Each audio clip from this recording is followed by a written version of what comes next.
Hello दोस्तों, नमस्ते। यह कहानी त्रेता युग की है। उस समय श्रवण कुमार नाम का एक बालक था। उसके माता पिता अंधे थे और उन्होंने श्रवण को कई मुसीबतों का सामना करते हुए पाला था। श्रवण कुमार बचपन से ही अपने माता पिता का बहुत आदर करता था।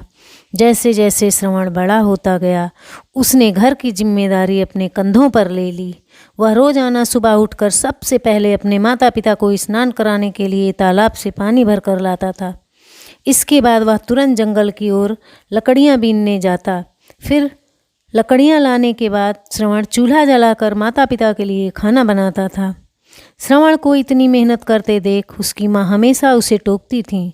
वह कहती थी, श्रवण बेटा, तुम इतना सारा काम अकेले क्यों करते हो? खाना तुम मुझे बनाने दिया करो, मैं आसानी से बना लूँगी।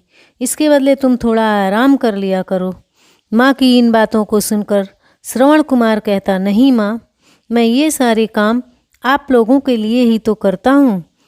भला अपने माँ बाप के लिए किए गए कामों में कैसी थकान, उल्टा मुझे तो खुशी मिलती है।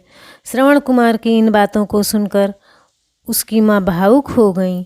वो रोज़ भगवान से प्रार्थना करती, हे प्रभु, इतना ध्यान रखने वाला श्रवण जैसा बेटा हर माता पिता के घर पैदा हो। श्रवण के माँ बाप नियमित रूप से भगवान की आराधना करते थे। वह उनके लिए फूल और पूजा की अन्य सामग्री लाता, फिर खुद भी बिना देर किए माता पिता के साथ पूजा में शामिल हो जाता था। श्रवण कुमार धीरे धीरे बड़ा हुआ और जल्दी से घर के कार्यों को खत्म करके बाहर काम पर निकल जाता था। एक दिन श्रवण अपने माता पिता के साथ बैठा था। तभी उन्होंने श्रवण से कहा, बेटा, तुमने हमारी हर ख्वाहिश पूरी की। अब हमारी केवल एक ही इच्छा है जिसे हम पूरी करना चाहते हैं। यह सुन श्रवण ने उनसे पूछा, ऐसी कौन सी इच्छा बाकी है जिसे आप पूरा करना चाहते हैं? आप केवल आदेश दें, मैं आपकी हर ख्वाहिश को पूरा करूँगा।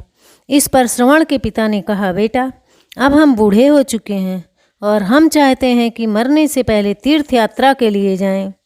भगवान के शरण में जाकर हमें सुकून की प्राप्ति होगी।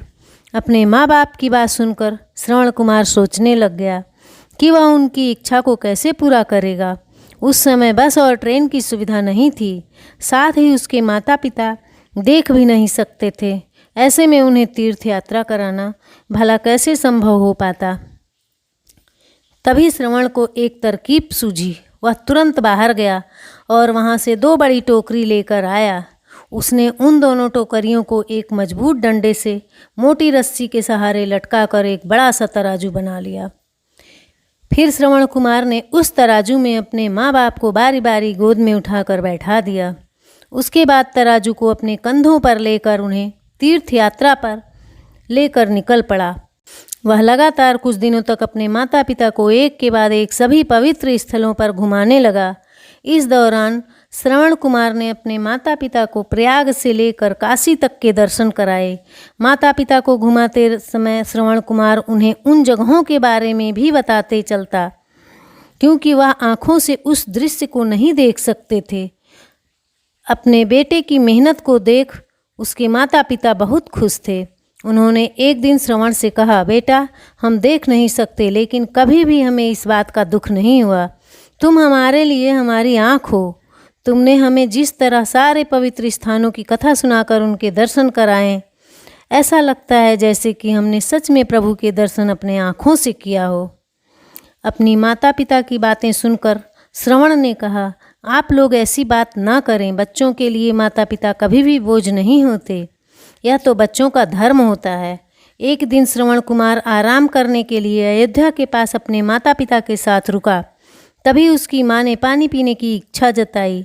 श्रवण को पास में ही एक नदी दिखाई दी। उसने अपने माता पिता से कहा, आप दोनों यहाँ आराम करें, मैं आप लोगों के लिए पानी अभी लेकर आता हूँ।